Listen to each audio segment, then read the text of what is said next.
एक छोटा सा गांव था जो एक घने जंगल के पास बसा हुआ था। इस गांव में एक प्राचीन और अजीब सी किताब थी जिसे बरसों से किसी ने नहीं छुआ था। इस किताब को नक्रोनामिकन कहा जाता था। किताब के पन्नों पर खून से सनी हुई लिपि में जादुई मंत्र लिखे हुए थे जिन्हें पढ़ने वाला अनजाने में ही मृतकों की आत्माओं को जागृत कर देता था।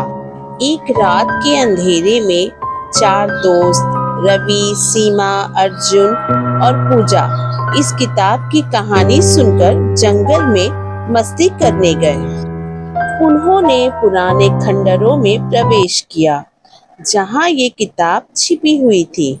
अर्जुन ने किताब को उठा लिया और मजाक में मंत्र पढ़ने लगा। अचानक चारों के सामने एक भयावह आंधी चलने लगी और उनके चारों ओर एक दुनिया बदलने लगी।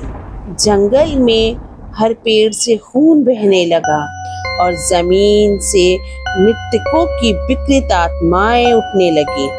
वे आत्माएं उन चारों को घेरने लगी। वे सब भागने लगे, लेकिन अब तक बहुत देर हो चुकी थी। रवि सबसे पहले फंस गया और उसकी आत्मा को उन बुरी आत्माओं ने कब्जे में ले लिया। वह एक जीवित लाश बन गया जो अपने ही दोस्तों पर हमला करने लगा। बाकी 3 दोस्त खंडहरों में छिपने की कोशिश कर रहे थे, लेकिन आत्माओं ने उन्हें भी ढूंढ लिया।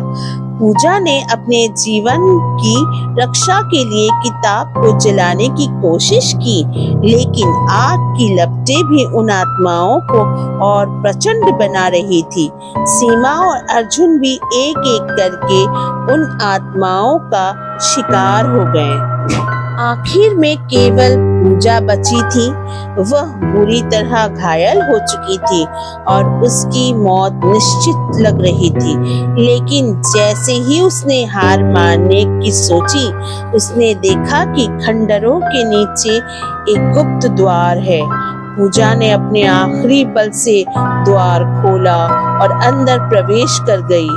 वहां उसे एक पुराना टूटा हुआ आईना मिला। उसने देखा कि आईने के अंदर एक और दुनिया थी जहां ये पूरी आत्माएं कैद थी।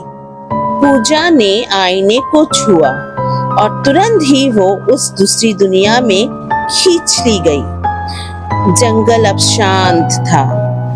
खंडहरों में केवल वो पुराना आईना था जो टूटा हुआ और धूल से ढका हुआ था, और उसके अंदर वह दुनिया थी जिसमें पूजा और वे आत्माओं कैद हो चुकी थी।